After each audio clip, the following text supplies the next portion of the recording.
Now, some African news at the moment. Tanzanian President Samia Suluhu Hassan has been sworn in for a second term amid tight security following an election marred by violent protests and a result that was rejected by the opposition as a sham. The inauguration ceremony was held at a military parade ground in the capital, Dodoma, instead of a stadium. Now, as in previous years, Samia was declared the winner on Saturday with 98% of the vote. Meanwhile, a Nigerian delegation is on its way to the United States to try and defuse the tensions between the two countries.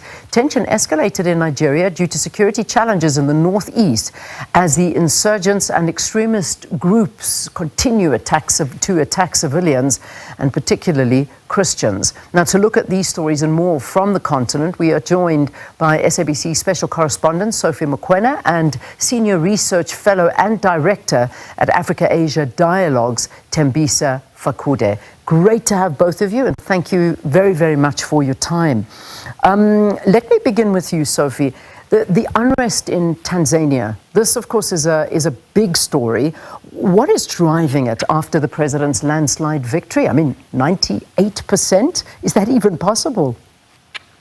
Well, we know that these elections were highly controversial in the sense that towards the elections, the opposition party leaders were arrested, and some are on the run, and therefore the finalization of presidential candidate list was not done in a satisfactory manner as it relates to the opposition, because some people were excluded, and we know that one of the leaders was in prison and also called for boycott of elections. And therefore, during election day, many people could not exercise their right to vote because there were protests against the electoral process.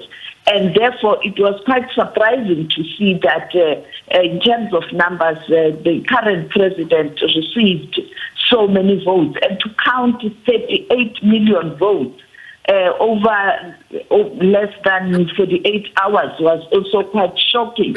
And therefore, that 98% speaks to the number or the percentage she got according to the Electoral Commission. But we had many people who couldn't go to the polling stations. We even know that the ANC delegation led by its Deputy Secretary General, Deputy Secretary General, who deals with international relations, Mokoena, also indicated that they couldn't monitor properly the election observed because there was no communication and they couldn't move. And then we saw that statement released by the SADC indicating that the elections fell short of the normal principle of a democratic way of conducting elections in the region and also globally. And therefore, that speaks to the continued protest. Yesterday, they continued, and today we are not sure whether protests will continue. Yeah, all right. So, Mr. Fakude, let me bring you into the conversation. In your view, is Tanzania becoming an authoritarian regime? And, you know, what are the consequences of something like this happening?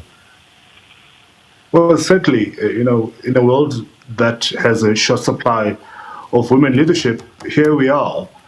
One of the very few leaders in the world, women leaders in the world, who is joining the despots of the region, the likes of Yoweri Museveni and Paul Kagame, by suppressing and oppressing her own people. The elections were certainly not free and fair. In fact, some of the opposition dubbed the elections as a ceremonial elections instead of a proper competition, because there was no internet, there was no free campaigning by the opposition.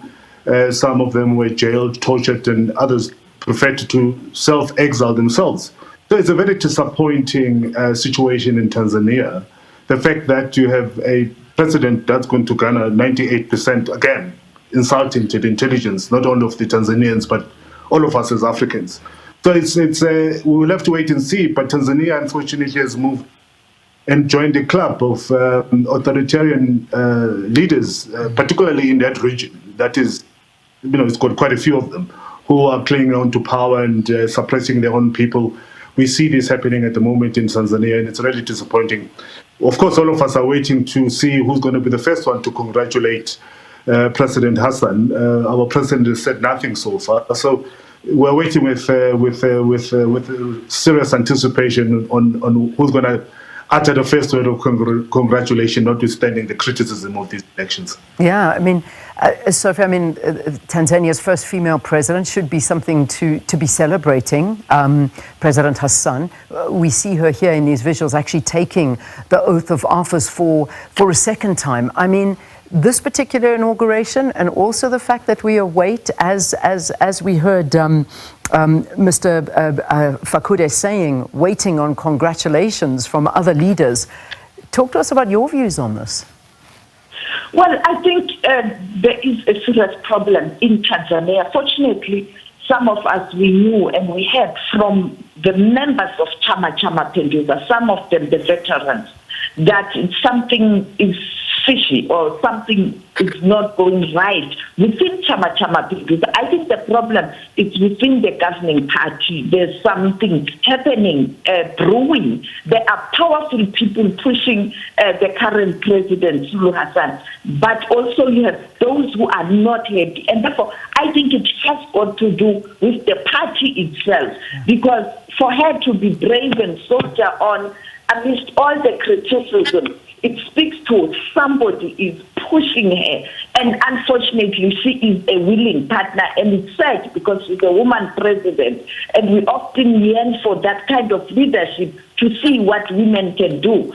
Contrary to what's happening in Namibia, there were criticism when Nandi Ndaitwah took office. But look what she's doing. She has reached out to the opposition. She has made changes. She has fired ministers last week who were fingered in corruption. You can see that this is a veteran, solid activist who was in exile, who is willing to do things differently in Namibia after that wake-up call. But you have now the president in Tanzania, now her leadership under this dark cloud. Yeah. Thirdly, Zambia, that has been critical of such elections. The president was there, but it's no surprise. Hichilema wants a second term, and he's now linking up with other people so that he can use similar means. The president of South Africa is still no surprise, because the report from the ANC is that they can't say much because they couldn't monitor. And also the hard-hitting report from SADC. Yeah. And we saw even Mnangagwa is in Qatar, but he did said the vice president. And therefore you can't say Zimbabwe doesn't really endorse this. And then the region, there's East Africa, as Fakude has indicated, there are problems there. So no surprise that everybody will just make as if the elections were fine. But it's a real setback for the region and for women on the continent and in the world. Yeah, it certainly is, and I do attest to what you're saying. I mean, I've actually just come back from Namibia, and it was really comforting to hear how the people were speaking about their new president and the confidence that they have in her. So, yeah, it was good to hear it firsthand on the ground. I want to touch on Nigeria. I know we don't have too much time, unfortunately, because this is a big story. I mean, it's now caught the attention of the US President Donald Trump, threatening military action against Nigeria, accusing its government of allowing the killing of Christians. Let's get your views on this one. I mean, this is, you don't ignore Trump when he speaks, Mr. Fakude, but what do you make of his threat? Very dangerous political precedents. Yeah. Trump is now positioning himself and presenting himself as a savior and a protector of Christian values around the world, and that's extremely dangerous. He was not invited, nor did we have the Nigerians going to the United States asking for an assistance in terms of dealing with Boko Haram in Nigeria. And you have the president that's willingly wanting to intervene and get involved in the politics of Nigeria. Obviously, he is a transactional president, more interested in business than anything else. This has got nothing to do with the love and appreciation of Nigerian politics. It's got a lot to do with him self-serving his own political career in the United States, but importantly, protecting and safeguarding some of the minerals that are in abundance in that country, including the reports that there is abundance of the rare earth minerals. So Trump is there to do business. And as he continues to do so, he's going to be a destabilizing force within Nigeria. And I'm glad that Nigerians have rejected these advances and have sent a delegation to go and speak to the United States in terms of preventing Trump. Because if Trump does get involved in Nigerian politics, we are likely to have the country polarized and political instability ensuing as a result. So we'll have to wait and see. But I think the Nigerians have taken a position. And one, of course, is waiting for the AU also to utter a word of something in terms of condemning Trump's utterances and intention to go into Nigeria. Sophie, very quickly, and I mean very quickly because we have to wrap. But I mean, yes, I hear what you're saying, Mr. Fakude. But the Nigerian government, I suppose, in quarters have said that it would welcome the US's help in combating terrorism, provided its sovereignty is respected. But obviously, this can be very, very divisive and further increase instability in Nigeria. I don't know if you want to just end it off there, Sophie, for us. Well, that's diplomacy. You don't grandstand. But America, what it's doing, they've changed the Department of Defense to war. They are at war with many countries. And this has got nothing to do with peace and security, but it has to do with minerals in different parts of the world. The transactional president, there's oil in Nigeria. And therefore, these are the issues that we cannot ignore. The delegation going there, we are told that he's not willing to meet them. He wants Vice President Vance to meet them. Clearly, he is up to something. His mind is made. At the time where the president of Nigeria has fired 4 generals, making changes to the command structure to ensure that he's able to deal with that problem in northeast of Nigeria of the insurgents. The wars of religion can be very, very dangerous. And Trump entering that terrain, the world will not be safe, unfortunately. All right. We'll leave it there. Thank you. Not getting to speak about Sudan, but we will definitely revisit this. SABC Special Correspondent Sophie Mokoena and Senior Research Fellow and Director at Africa-Asia Dialogues, Thembisa Fakude, unpacking stories brewing on the continent.